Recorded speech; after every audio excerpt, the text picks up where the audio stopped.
उस रात बेरमपुर गांव के लोग बहुत ही खुश थे और इस तरफ मेघना किसी सोच में डूबी थी। इशिता, वो दमयंती किस गुफा में है, इसका पता तो हमने लगाया ही नहीं ना। तभी जनकपुर का माहौल बदल गया था। तेज तूफानी हवाएं चलने लगी और आसमान में काले बादल छा गए। हे भगवान, आज तो लगता है तूफान आने वाला है। आसमान में बिजली कड़क कर बार बार गुफा पर गिर रही थी। उसकी गहराई में एक और ताबूत रखा था जो पिछली बार भी हमने देखा था। उसके अंदर से धम धम की आवाज हुई और फिर उसका ढक्कन खुल गया। धीरे से उसके अंदर से दमयंती बाहर आई। उसके चेहरे पर अजीब सी मुस्कान थी। उसकी आंखें लाल लाल चमक रही थी और नाखून बहुत पैने हो गए थे।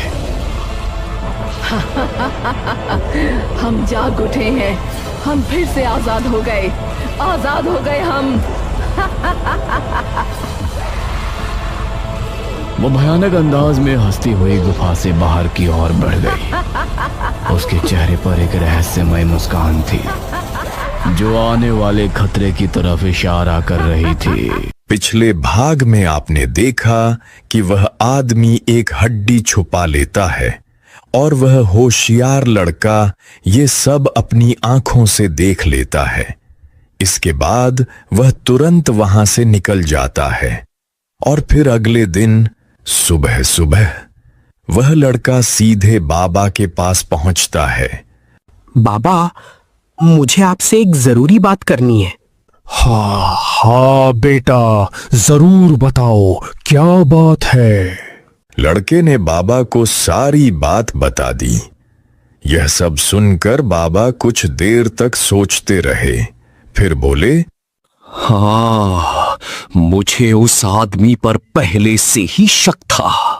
जब हम सब जंगल गए थे तभी से उसके चेहरे पर एक अजीब सा डर था, इसलिए मुझे कुछ गड़बड़ लगी थी। क्या तुम्हें पूरा यकीन है कि वो हड्डी उसी ने छुपाई है? हाँ हाँ बाबा, मुझे पूरा यकीन है।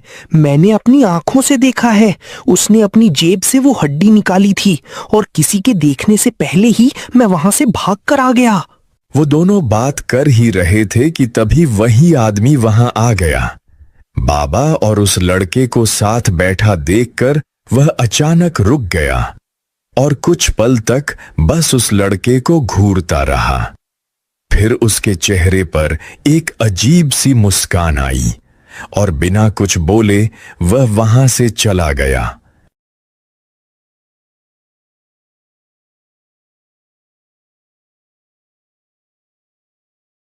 अब रात हो चुकी थी। पूरे गांव में अंधेरा फैल गया था। रात के लगभग 11 बज रहे थे। तभी वीराज सिंह गांव वालों को नियम याद दिलाने के लिए घर घर निकल पड़े। सभी लोग अपने अपने घरों में चले जाओ और सारी लाइटें बंद कर दो। अब बस 12 बजने ही वाले हैं। लेकिन उसी वक्त वह लड़का अपनी खिड़की से बाहर देख रहा था। तभी उसने देखा कि वही आदमी जिसने हड्डी छुपाई थी चुपके से अपने घर से बाहर निकला। वह इधर उधर देखते हुए ऐसे चल रहा था मानो किसी से छिप रहा हो। यह देखकर लड़के को कुछ गड़बड़ लगी।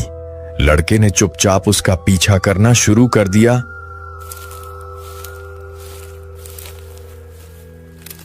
कुछ देर पीछा करने के बाद उसने देखा कि वह आदमी एक बड़े पेड़ के नीचे जाकर खड़ा हो गया। तभी अचानक वहां 4 परछाइयां दिखाई देने लगीं। धीरे धीरे वे अंधेरे से बाहर आईं। वो कोई और नहीं, उमोशी थे। मैं तुम लोगों को आजाद होने नहीं दूंगा, तुम सब परेशान मत हो।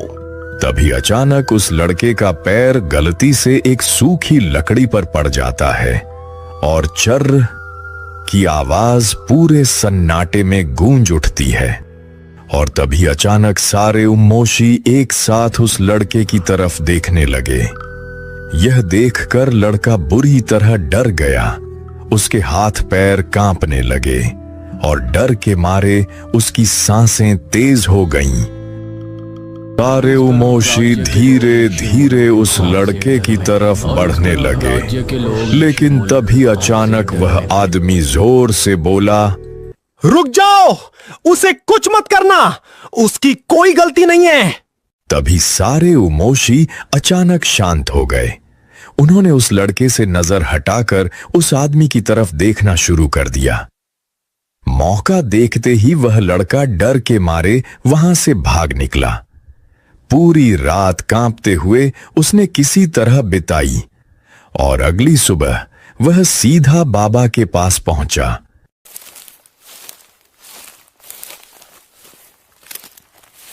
लड़का भागते हुए बाबा के पास पहुंचा और उसने पूरी बात बता दी।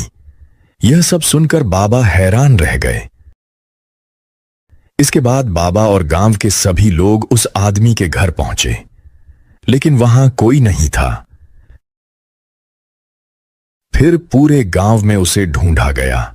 हर गली, हर रास्ते पर तलाश की गई, लेकिन वह आदमी कहीं नहीं मिला। फिर वे सब उसी पेड़ के नीचे जा पहुंचे जहां वह आदमी पिछली रात आया था। कुछ देर इधर उधर ध्यान से देखने के बाद अचानक उन्हें जमीन पर एक हड्डी पड़ी दिखाई दी। बाबा ने झुककर वह हड्डी उठाई और गौर से देखने लगे। तभी उन्हें समझ आ गया कि यह वही हड्डी थी जो उस आदमी के पास थी। लेकिन हैरानी की बात यह थी कि वह आदमी आसपास कहीं भी दिखाई नहीं दे रहा था। फिर उसके बाद बाबा उस हड्डी को लेकर आगे बढ़े और गांव वाले भी उनके साथ चलने लगे। कुछ देर तक चलते रहने के बाद वे लोग गांव के पास पहुंच गए। गांव वालों ने सोचना शुरू कर दिया कि शायद उमोशी उसे उठाकर ले गए, लेकिन बाबा का चेहरा बहुत गंभीर था। वह गहरी सोच में डूबे हुए थे। कुछ देर बाद बाबा धीरे से बोले, नहीं, बात कुछ और है। लेकिन बाबा, आप ऐसा क्यों कह रहे हैं? आखिर बात क्या है?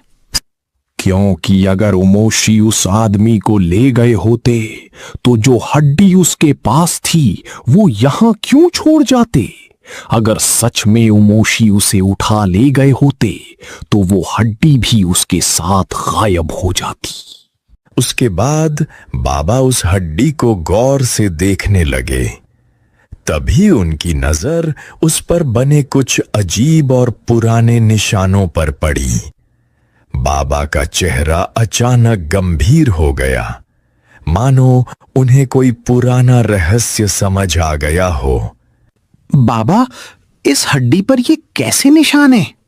ये कोई साधारण निशान नहीं है, ये तो किसी नक्शे जैसे लग रहे हैं। लगता है ये हड्डी पर बना नक्शा हमें किसी खास जगह तक ले जा सकता है। चलो चलकर देखते हैं। और फिर सभी लोग उस रास्ते पर निकल पड़े जो उस हड्डी पर बने नक्शे में दिखाया गया था।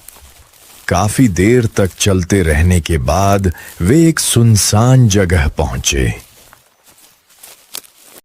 वहां एक पुराना कुआं था और थोड़ा आगे जाने पर पत्थर की पुरानी सीढ़ियां दिखाई दी। फिर वे सब धीरे धीरे और आगे बढ़े।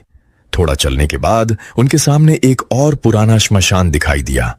वहां कुछ आधी जली चिताओं के निशान अब भी पड़े हुए थे और चारों तरफ एक अजीब सा सन्नाटा फैला था।